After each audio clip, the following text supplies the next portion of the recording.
They say the worst things happen on Tuesdays. Not Mondays. Not Fridays. Tuesdays. I didn't believe that until the day my fiancée, Ellie, looked me in the eye while we were in line at Taco Bell and said, "I think we need a break." With that tone people use when they're trying to ask for space, but secretly hoping you'll volunteer to vanish entirely. Like, a Ross and Rachel break? I asked, still holding a Baja Blast like an idiot. She didn't even blink. More like, time to figure things out. Let me rewind a bit. I'm Mason, 34, originally from Springfield, Missouri, and until recently, I thought my life was pretty well put together. I had a decent IT job, a solid group of friends, and Ellie, who I met at work when she tripped over a LAN cable and insulted my playlist in the same breath. It was instant chemistry. That was 2022. By 2023, we'd been living together, talking about marriage, future babies, that we would raise on sarcasm and 80s music, and even scouting neighborhoods with decent schools and overpriced brunch. We were that couple. Or so I thought. Then, over the course of a few weeks, Ellie started talking a lot about a guy at work. Jason. He was so funny, great with ideas, has a dog named Pixel. You know, the kind of subtle breadcrumb trail you'd think someone would drop before walking into infidelity. But no, she insisted nothing was going on. Just coworkers. Just friends. Then one day, she stopped mentioning him entirely. That's when I got that sinking feeling. The same one you get when the waiter walks past your table for the fourth time and you realize you're being ghosted in real life. I started pulling extra hours. Not because of her, but because I was planning to propose. Yeah, that part stings. I wanted it to be a surprise, buy a house, put a ring on it, cue the montage. I even picked the place, a little fixer-upper near Maple Grove with a porch swing she said she always wanted. But apparently, she wanted Jason more. After she asked for the break, I didn't argue. I just nodded like a man who understood things when in fact I understood absolutely nothing. I drove home, stared at the wall for about 3 hours, and then called my best friend, Laura. She's the kind of person who drinks iced coffee at midnight and swears in 4 languages, exactly who you want in a breakup crisis. She's seeing someone, Laura said before I even finished the sentence. Bet you $20. She said she just needs space. Mason. Nobody asks for space in the middle of planning a wedding unless they're either cheating, buying a llama farm in Oregon, or dead inside. I didn't want to believe it. But my gut and Laura's caffeine-fueled cynicism were in rare agreement. 2 days later, I asked one of Ellie's coworkers, Molly, who works in marketing and whose allegiance I'd secured years ago with free burritos and tech help, if she'd heard anything. Molly paused like she was about to recite classified information, then told me she's been distant. And apparently Jason's been walking her to her car. Cool. Super chill. Totally fine. Who doesn't want to get soft dumped by someone who's already got a backup quarterback? I didn't confront Ellie. I didn't even ask. I just unplugged, blocked her number, packed up my things, and used the down payment savings to move to Raleigh, North Carolina. New job, new apartment, new everything. Because when someone hits pause on your life without asking, you either sit and wait or hit fast forward on your own terms. 3 weeks into my new life, I hadn't heard a peep from her. Until she found me. Yep. I went from, let's take a break, to, why is my ex standing outside my new gym at 6 a.m. in leggings and regret, in under a month? And if you think that's the weirdest part of this story, buckle up. Let me be clear.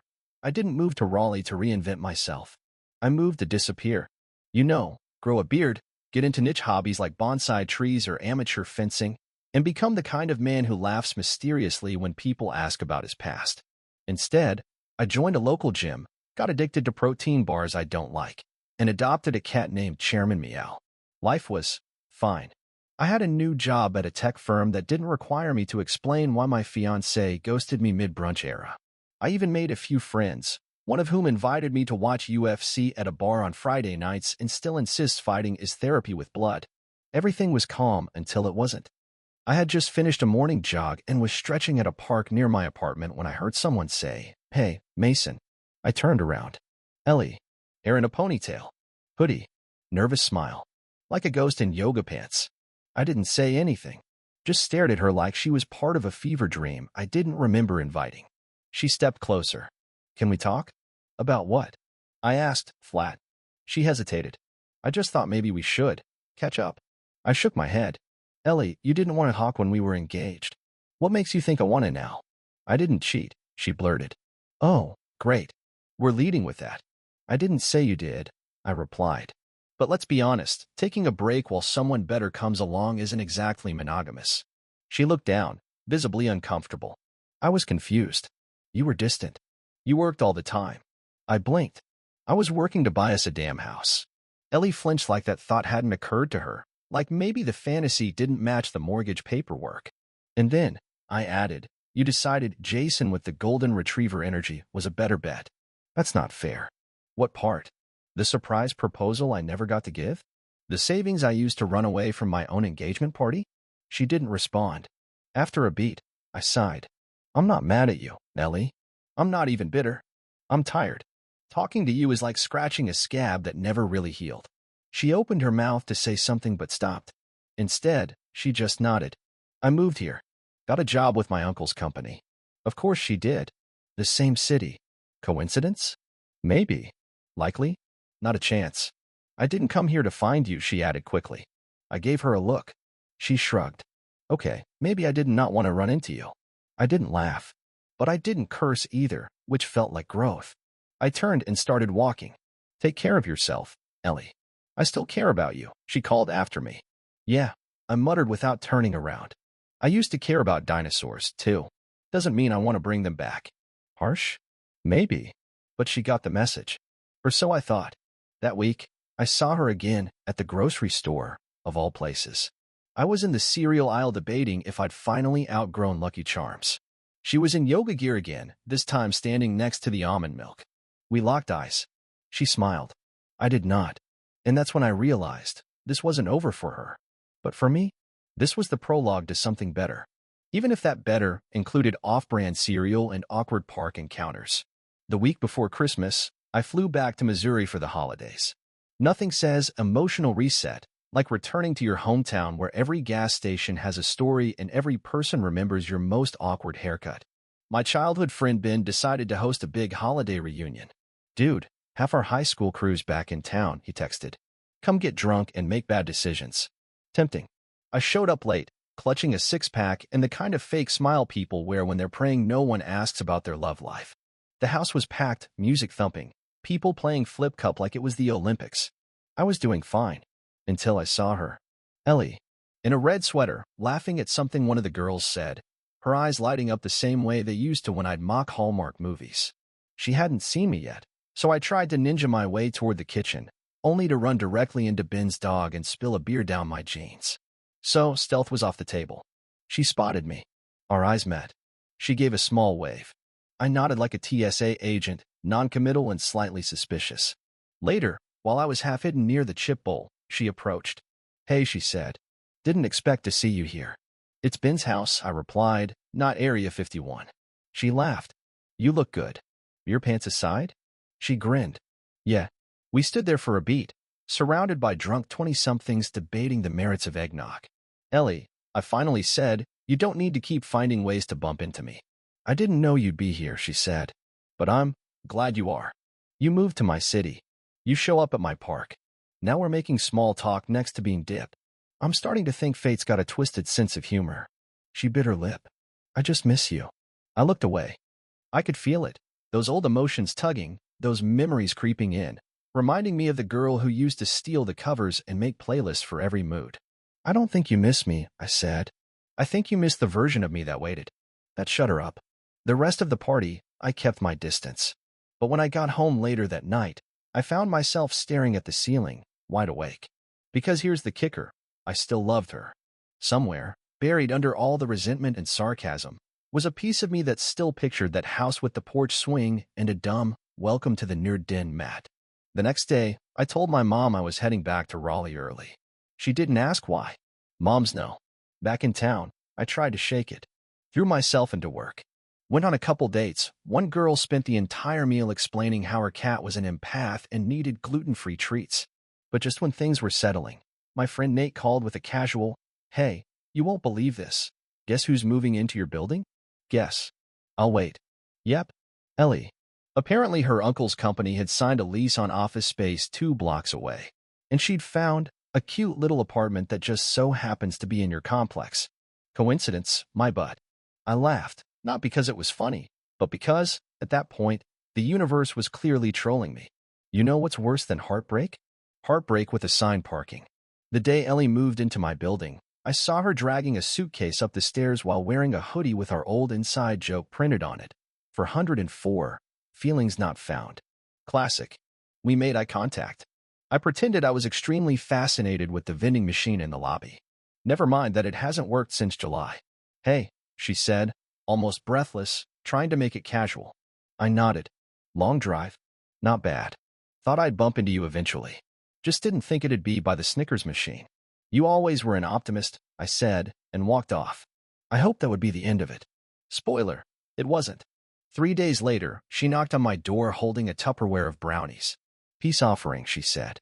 Also, my oven's not working, and I needed a distraction. I took the brownies.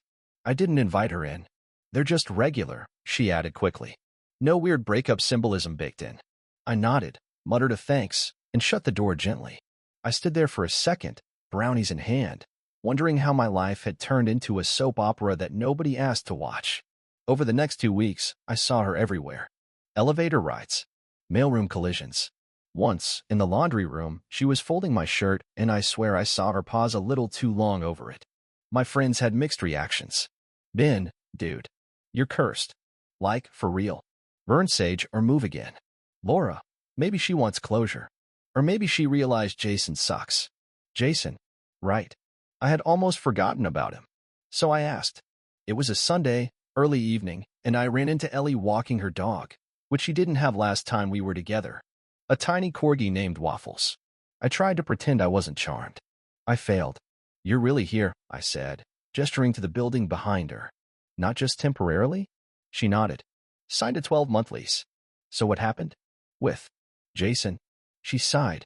Didn't last. He was a nice distraction, but he never really knew me. Not like you did. I stared at her, unsure what to say. Every part of me screamed to run. But another part, dumber and softer, wanted to ask if she still knew how I took my coffee. Instead, I said, hope Raleigh treats you better than I did. She blinked.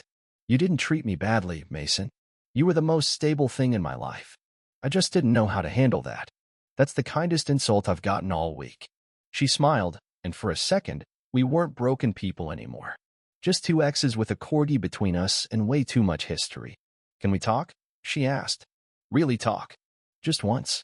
I didn't say yes, but I didn't say no either, which is how I ended up agreeing to meet her at a nearby coffee shop. One conversation. 1 hour. No promises. What could go wrong? Famous last words. The coffee shop was neutral ground. Not our usual place. That one had too much history, corner booth, shared playlists, her lipstick on my coffee cup. No thanks. I picked this new spot because it was aggressively average. Beige walls. Mediocre espresso. Zero romantic memories. Perfect for the slow train wreck we were about to conduct. Ellie arrived 5 minutes late, wearing that old denim jacket with the tear at the shoulder. The one I used to patch with duct tape just to annoy her. She looked nervous. Like someone going into a job interview where the interviewer already saw her resume and her browser history. Thanks for meeting me, she said. Didn't say I was staying long, I replied, gesturing toward the chair across from me. Clock starts now. She gave a tight smile. Fair. I sipped my drink, waiting. She stared at hers like it might whisper the right words into her phone. I messed up, she finally said. And I'm not saying that to win you back. I know that ships sailed. I just owe you honesty. I didn't respond. Not yet. I thought what we had was too good to be true. You were steady, solid, and it terrified me. Terrifying, huh? I said. Good to know stability's still scaring women off in 2025. She laughed, weakly. I know how it sounds. But you were building a life. I was still figuring out who I was when you were already making mortgage-level plans. Because I thought we were doing that together. I know. She sighed. But I got spooked. Then Jason came along. He was exciting, loud, chaotic. It felt like an escape from growing up. And I took it. I stared at her. Not with rage. Not with pity. But that deep, disappointing silence you reserve for people who once held your trust like a family heirloom and dropped it. I was working overtime, I said. Saving for a ring. A down payment. You want to know why I was tired all the time? It's because I thought we were building something permanent. I know, she whispered. I found out, after. Your friend Laura told me. My jaw clenched. You asked her. She felt bad. Said you were crushed. That's when I realized I hadn't just ended something, I detonated it. I leaned back, arms crossed. So what's this now? Regret? Redemption arc? Is this where you tell me you're better now, and we laugh about it over bagels? She shook her head. No, I'm not here to rewrite anything. I just want you to know I'm sorry. Not the, I feel bad kind of sorry. The, I hate myself for what I did to you kind. I looked out the window for a beat. Outside, a guy was trying to parallel park with the confidence of a toddler steering a cruise ship. Fitting. I wanted to hate you, I said finally. I really did. But I think I hated myself more for not seeing it coming. You couldn't have, she said quietly. Because you trusted me. I nodded. And that's the part I'm still patching up. She blinked fast, clearly holding something back. After we broke up, I started therapy. Not because I wanted to win you back, but because I realized I blow things up when they get too real. You were real. I looked at her, really looked. She wasn't the same girl who left. A little more tired, a little less glossy, but something about her felt more human, less polished, more aware of the damage she'd caused. So what now? I asked. You said you weren't trying to win me back, but this feels dangerously close to a sequel. She smiled sadly. I'm not expecting anything. I just wanted to say what I should have said a long time ago. Silence. The barista called out an order that no one claimed. Outside, it started to rain, light, persistent, like the universe was eavesdropping and getting misty-eyed. Then Ellie did something unexpected. She stood up. I won't bother you anymore. Just, thank you. For showing me what real love looked like. Even if I wasn't ready for it. She dropped a napkin onto the table, her old habit. She always doodled when nervous. I watched her walk out into the rain, hoodie up, no umbrella. A blur of denim and apology fading down the sidewalk. I looked at the napkin. It was a sketch. 2 stick figures. One sitting at a coffee table. One walking away. And underneath it, 3 words scribbled in shaky handwriting. I remember us. I folded it once, slipped it into my wallet, and finished my drink. Closure isn't a slam dunk moment. It's not fireworks or shouting or storming out. Sometimes it's just a napkin and a quiet walk into the rest of your life. It's been 5 weeks since the coffee shop. 5 weeks of 0 run-ins, 0 awkward elevator silences, 0 corgis wagging their judgmental tails outside my door. Ellie kept her word. And oddly enough, that's what made me believe her apology was real. She didn't chase. She didn't text. She didn't accidentally leave her Amazon packages at my place like she used to when we were dating. She just vanished. Again, only this time it felt different. Like respect instead of avoidance. I went back to my normal routines, morning jogs, work, pretending to enjoy quinoa bowls. But things shifted. My brain stopped replaying that breakup like a sports commentator analyzing a bad play. It didn't haunt me anymore. It just existed, like a scar you forget about until it itches on a rainy day. Last weekend, I met someone new. Her name's Kira. We bumped into each other at a bookstore when I accidentally knocked over a display of self-help books. She laughed, handed me a copy of How to Stop Being a Human Disaster, and said, "This one's good." We got coffee afterward. It wasn't fireworks. It wasn't slow-motion music montage vibes. It was comfortable, which, to be honest, felt revolutionary. Kira asked me what brought me to Raleigh. I hesitated for a moment, then said, "Fresh start." She smiled. "Let me guess, messy ex?" I smirked. "A little mess. A lot of growth." And that was it. No full disclosure. No emotional data dump. Just enough. Later that night, I sat on my couch with Chairman Meow curled up like a judgmental loaf of bread and thought about how far I'd come. There's a myth that closure needs to be loud, final, explosive. But sometimes, it's a quiet afternoon. A decent cup of coffee. A doodle on a napkin. And the knowledge that you're not the same person who once begged someone to stay. That's not to say I didn't care. I did. Still do, in a strange way. I'll probably always wish Ellie well, even if we never speak again. She was part of a chapter that shaped me, but she's not the story anymore. The other day, I passed her in the parking garage. We didn't say anything. Just nodded.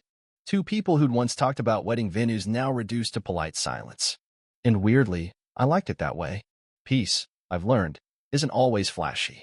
Sometimes, it's just the absence of noise. A few days ago, I found the napkin again, the one she left at the cafe. I thought about throwing it away. I even walked it to the trash. But I didn't. I folded it back up, tucked it into a small wooden box with my old apartment keys, a photo of me and Ben from college, and a concert wristband from a show Ellie and I once saw when life still made sense. It's my box of used to be, not because I want to dwell, but because sometimes you need a reminder of what you survived. And maybe, just maybe, what you're finally ready for.